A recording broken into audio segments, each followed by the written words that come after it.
Good afternoon, NRCS, Texas.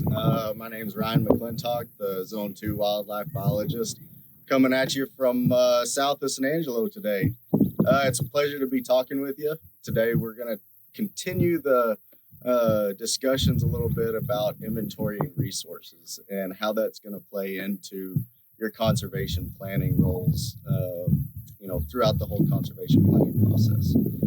Today we're going to talk a little bit about some of the wildlife aspects of conservation planning, going over and utilizing the WHEGs, the Wildlife Habitat Evaluation Guides. And as we go through this, it's going to give you some ideas as to how to further your resource inventory process throughout the way of doing these WHEGs. So like I said, this is going to go into depth a little bit about the WHEGs, which is just one aspect of that resource inventory process. You may be working with landowners that are very wildlife oriented. And so it's going to be important to sit down, talk with those landowners and figure out what species are they interested in managing for? What's their interest in that? Is wildlife even an aspect of the management on the property? So, that's what we're going to dive into a little bit here today, is the actual WHEGs, actually going into the resource inventory process, that third step of conservation planning that we're going to cover in this module. All right, so what are the basic needs of wildlife management? What do wildlife need to survive? Okay, that's the basic principle. That's the concept of the Wildlife Habitat Evaluation Guide that we're going to go over today. And it's going to get you through that resource inventory process as you're going through the 9 steps of planning and developing that conservation plan. So what are the basic needs of wildlife? What do wildlife need to survive? First off, they need water, right? Cover, they need it to survive. They need thermal protection from when it's hot outside. They need to be able to get in the shade, stay cool. In the inverse, if it's cold outside, they need to be able to find that thermal cover and stay warm. We also need food, right? So what we're going to do, we're going to go out and inventory the food availability and abundance throughout this WHEG process.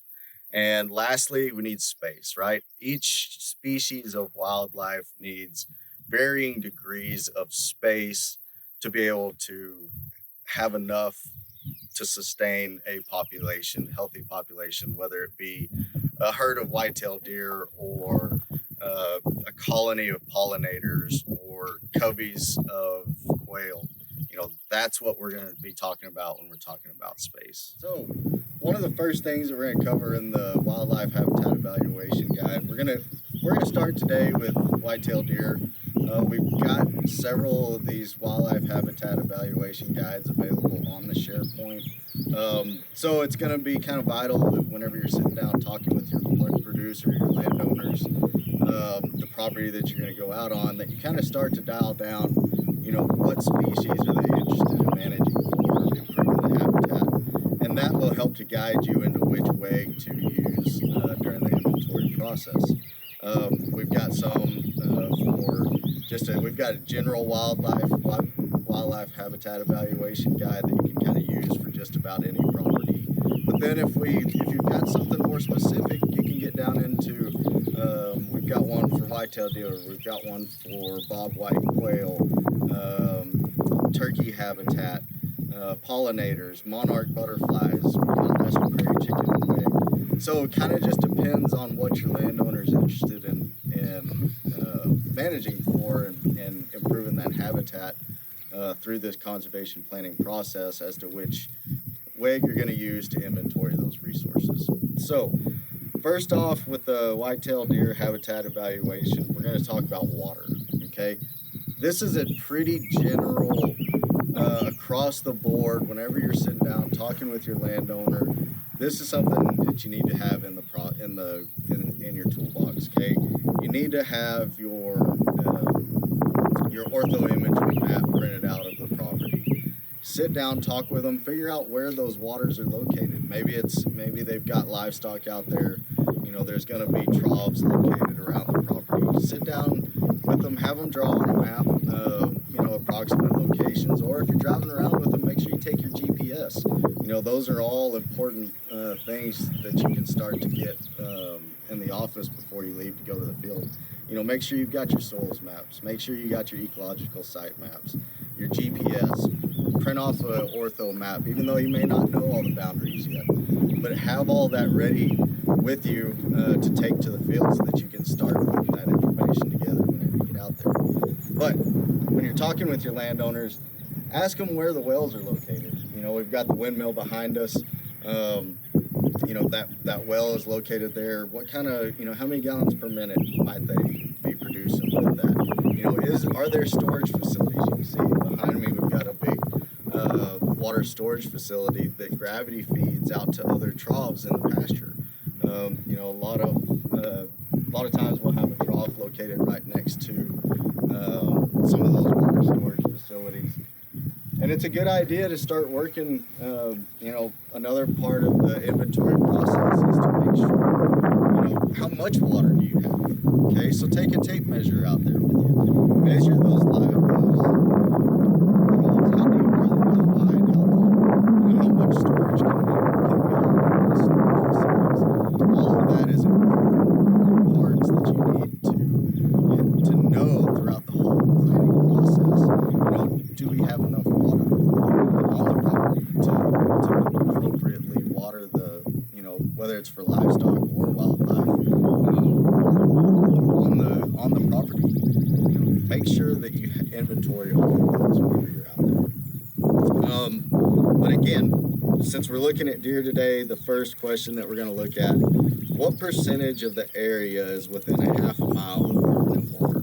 Okay, knowing this ranch, having done some inventories on it, did the water distribution maps. Everything on this ranch is very well watered, so we're all within a half-mile water. Anywhere a deer is on this property, they have access to water within a half a mile.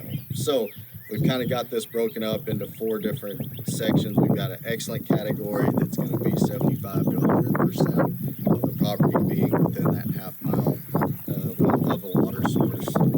The next one is going to be a good category, where we're going to be 50 to 75%. Okay, and then it starts to drop down from there. So in the fair category, 25 to 50%, and poor being 0 to 25. As you know, out in West Texas, water is the lifeblood of a lot of wildlife, a lot of livestock operations out here. So it's important that you do your due diligence inventorying those water resources. Take your GPS, take your tape measure, figure out how good the water sources are. If they're, a lot of people utilize ponds, tanks. Do those hold water in drought years? If not, is that really a reliable source of water? So again, make sure you do your due diligence whenever you're inventorying those resources for water out on the landscape.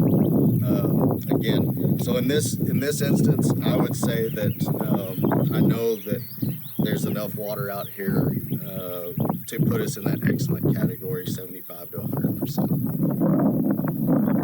All right, so as you're out doing your resource inventories on your properties, give some time whenever you're driving around with that landowner, or if you're going back making a second site visit, to really get some in-depth resource inventories. From the wildlife aspect, how is the access to that water? When looking at this trough, we don't have the wildlife escape ramps incorporated into this trough. So, drive around, look at it, see if we do need to, maybe that's something you want to build into your conservation plan is, you're driving around, you're looking, you're talking with the landowner, you notice that, hey, there's not any wildlife access into this trough or out of it. So that's an easy thing that you can bring up to a landowner and say, hey, have you ever considered this? Not only from being beneficial to wildlife, but oftentimes whenever you drive up to a trough or a water storage facility, you'll find dead animals that are in there, and that affects the water quality.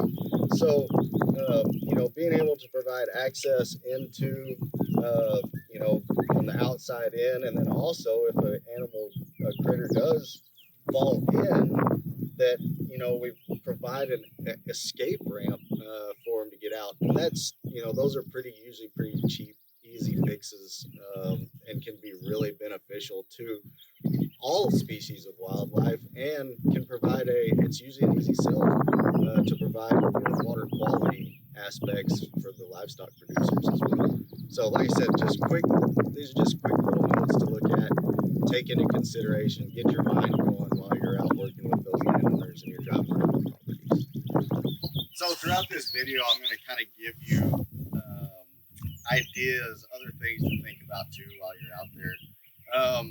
Whenever you're talking and doing your inventories, you're also looking what resources do they have available to them. So if we're talking about water, right behind me we've got a windmill. Okay, well, if we're going to look at improving livestock water or wildlife water on a property through our conservation plan, if we have to put a pump in, do we have access to electricity to be able to include electric submersible pump? Or are we going to have to look at a windmill or renewable energy source like solar power if we're too far from those, say, electric lines? So when you're out and about, be looking at that stuff. See how far are we to electricity? Is there any available? You can even take GPS points along the way, and that way when you get back to the office, you can measure how far away you are to where you can plant those wells and storage tanks and stuff. So again, I'm just going to continue throughout this video to give you ideas, things to think about, things to consider during your resource inventory process. The next aspect of WHEG that we're going to cover for whitetail deer is going to consist of assessing the general cover. Okay, so what cover is available to those deer? Deer need cover. They live in it. They eat the brush, so it's a very important aspect that we have to consider. Real quick, ideal deer cover consists of large tracts of moderate or thick brush. Generally, deer can't be seen from about 50-yard distance. Open areas can be interspersed within the brushy cover as long as deer can always be within about 50 yards of areas of cover. Fawning cover consists of tall grass and or low dense brush where newborn fawns can be hidden from predators. Okay, so what I generally like to do is imagine sending, this would be a good idea for you to send your DC out to do this while you're doing this. Have your DC walk about 50 yards out, okay, and then imagine walking a 300-degree circle around the area that you're within. And about how much of that circle are they hidden? Okay, so imagine that as they're walking around, is that deer, is that human going to be hidden by the brush, by that cover? And then we'll kind of come up with a percentage from there. So this question of the general cover for the WHEG on the whitetail deer is what percentage of area that you can see is covered by or within about 50 yards of moderate or thick brush. So I sent Donnie out, he walked around the area, and this is pretty darn good cover. I would say we're about 75%, which this producer is very interested in managing for whitetail deer. So, he likes to keep it a little bit on the thicker side. There is some good browse out here available. So I'm going to jump this up into the excellent category once again, being that excellent category is 75 to 100%. So excellent on the general cover for deer in this area. All right, next up, we're going to talk about fawning cover. Okay, so what percentage of the area supports tall grass or dense low brush? Okay, so we're looking at tall grasses, mid to tall grasses, typically bunch grasses, and dense low brush. As you can see, this little leaf sumac behind me over here provides good cover, a good canopy all the way down to the ground. I kind of like to think of it as a Volkswagen Beetle. The body of that beetle goes down and touches the ground. Those fawns, that other wildlife, is going to be able to curl up under there and be able to feel hidden, both from a thermal aspect and from predators. So it's important that we be able to assess that when we're out. Okay, how do I do that? Well, imagine having a loaf of bread. Okay, that's what I like to think of. It's about the same size as a fawn. And when I'm out looking at the area, how often can I hide that loaf of bread? So if you were looking down on top of it, what percentage of that area is mid to tall grasses, dense low brush that loaf of bread is going to be able to be hidden? So for this, the excellent category would be 50 to 100% of the time, and the good category 20 to 50% of the time. Right now, we've been blessed with some abundant rainfall. The side oats grama, the little blue stem is starting to pop. We've got good dense stands of grass out here. Again, the brush is dense. It's got a canopy that goes all the way to the ground. Those fawns are going to be able to be hidden. It's going to be, in my opinion, in that excellent category once again. Now, that's not to say that, if let's say we were hovering around that 50% where we're in between that good and excellent category, you can kind of split some of that out a little bit, so I don't have any problem if you need to circle good and excellent, if it's right there in the middle of that. So we are a little flexible. It's not a one and done thing on these WHEGs. Just try to get as close as you can. And most generally, was out yesterday with some new employees. We were going over these. First time they'd ever done them. Rarely are we more than 1 degree difference on, that good, excellent, fair category, even with the most novice of conservationists. So don't be afraid that you're going to make a bad call. Just justify and tell us why you did it. That's what those tech notes are there for. That's what the notes section on this is for. So make a call, a good professional judgment, and go with it. All right, new conservationist. This is a subject that's pretty near and dear to my heart, and it's an important aspect to each of your jobs. Being able to identify plants in your area, become proficient in the plants in your area. If you can, start keeping a digital plant press. Start pressing plants in your area. Become familiar with them. At least be familiar with the major species. One of my mentors once told me that if I learned one plant a week for the year, and I was able to take off Thanksgiving and Christmas week, then you'd be at 50 plants for the year. And if you learned 50 plants, their values to wildlife, their values to livestock, that's going to put you in the top 1% of people that know their plants. And from there, you're going to find that 50 plants is pretty easy. So just keep expounding upon that. And with that, we're going to jump into the food aspect of these WHEGs. So it's important that whenever you're out collecting your resource inventory, that you're looking at the plants. Okay, these plants are telling you a story of what's going on, whether it be past, present, or future. So learn those plants, learn them well. Start to learn them in different stages of growth. Right now we're a little early in the growing season. Seed heads haven't popped out yet, but there's some key features that you can use to identify those. Try to be diverse in what you're learning. Learn some grasses, learn some forbs, your brush species. All that's going to translate into being able to assess your habitat, conduct your resource inventories, whether from the range side, the wildlife side, whatever it might be. So if you notice on our WHEG for white-tailed deer, if you kind of break it up into two sections, we've got the top portion and we've got a bottom portion. Okay, the top portion is going to be our desirable species. Okay, our desirable browse species, desirable perennial annual forbs and your grasses. Okay, the bottom part is going to be more of your low value plants. So What I usually do is I kind of pick that representative area and I do what I call my walkabout. Okay, so I'm walking around, I'm just identifying species and circling them on this sheet as I find them. Now, this list is not going to be specific to the entire state.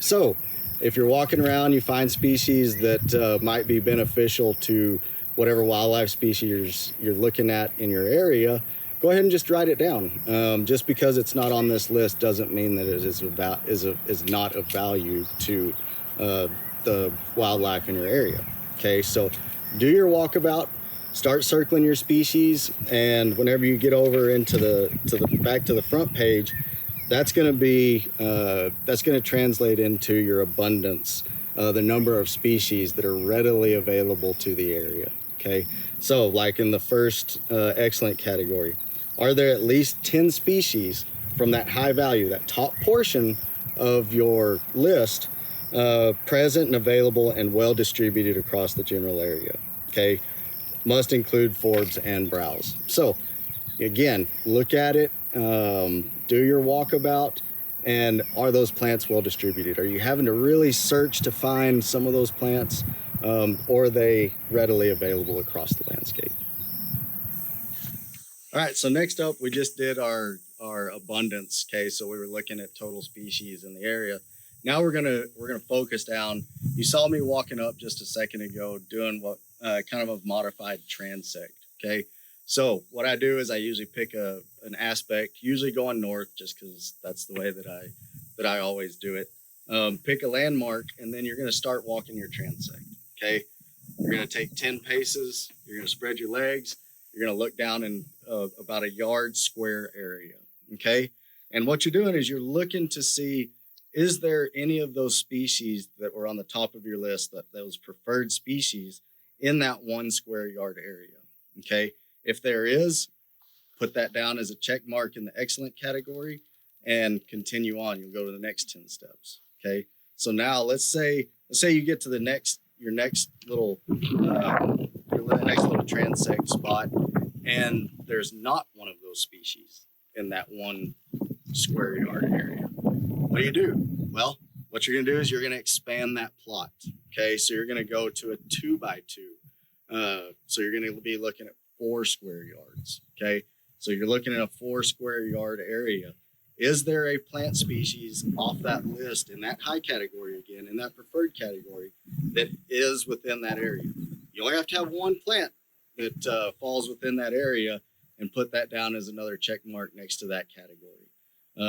And it goes down from there. If you don't have one, then go to a 4 by 4, which would be a 16 square yard area. Okay, so that's what we're doing. You're going to do that for 10 different plots. It's relatively quick to do once you get the hang of it. You can knock one of those out in a couple of minutes, but it's going to give you food availability. You know, how well is that food distributed across that landscape? All right, so you're almost done with the WHEG. Next up, there's a list of items that we've kind of put together for you to consider while you're out doing your assessments, while you're collecting your resource inventories, things to look at, things to talk about with your producers. First off, is there a moderate or distinct browse line on your desirable species? Okay, so you're looking across the landscape, you know, are those desirable species browsed up to the point where you see a definitive browse line across the area? Okay, that might be an indication of overpopulation, maybe overgrazing, things of that nature. Are desirable shrubs hedged? Okay, so I like to think of this, you know, as kind of I call it my bonsai tree look. Okay, so you see those little bonsai trees, they're real short, stemmy. What happens whenever a shrub gets hedged, that new growth each year gets nipped off by, you know, deer, goats, cattle, whatever it might be, and it gets a real stemmy, stunted growth look to it. So that's kind of what we're talking about when we're talking about hedging. Are desirable perennial forbs present, or are they primarily in protected areas? Okay, so, you know, are you finding these desirable forbs that's on that top of your list in areas tucked up underneath brush, or are they only protected in areas of prickly pear or cactus or something of that nature? You know, that might be an indication of overpopulation, maybe overutilization from grazing standpoint. Again, things to think about. Get your mind going. Are desirable perennial forbs heavily grazed? Again, you know, go out there, take a look around. You know, if the cattle or sheep, goats, it might even be exotic species in some areas, exotic game species. You know, are they the cause of some of that overutilization?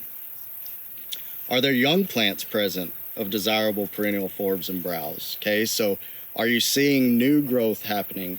Or is it all older, mature trees and forbs that are present? So, you know, you want to be looking at that stuff. It's all telling you a story again. Is the area grazed properly to provide adequate fawning cover? Okay, we kind of talked about that a minute ago. Would additional brush management degrade cover? So if we came out here and did some brush management, if we do too much, is it going to negatively affect that? Okay, so just again, be thinking. Can brush management be accomplished in a manner to maintain adequate cover? You know, maybe that landowner wants to improve forage a little bit for some livestock, yet maybe wildlife is still of a concern to him. Can we manipulate that brush? Can we take it out in a manner that's going to be beneficial to both? Does the area produce adequate fuel for a prescribed burn? Okay, so, you know, in this area, yes, I think that, you know, we have the fine fuel to be able to carry out a prescribed burn. You know, again, it's another tool in our toolbox. Is additional water development needed and feasible? Again, that's going to go back to your resource inventory. We talked about your water sources earlier. Do you have the water availability out there, or can it be improved upon? Again, something else that you can incorporate later in your conservation plan.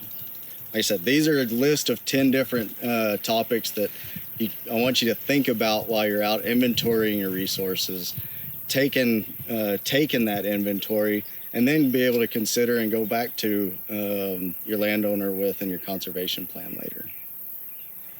All right, so now you've collected all the information that you need to make a call to finish out your WHEG. So based on the evaluation, what appears to be the weak link or links in the deer habitat out on this property? Well, in doing all of this, we came up with excellent for water, excellent for general cover, and excellent for fawning cover.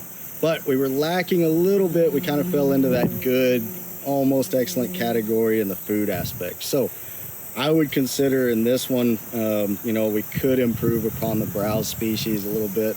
Some of the perennial forbs maybe aren't quite here. So we could look at maybe doing something to improve that. And we might could do that through prescribed grazing or something along those lines.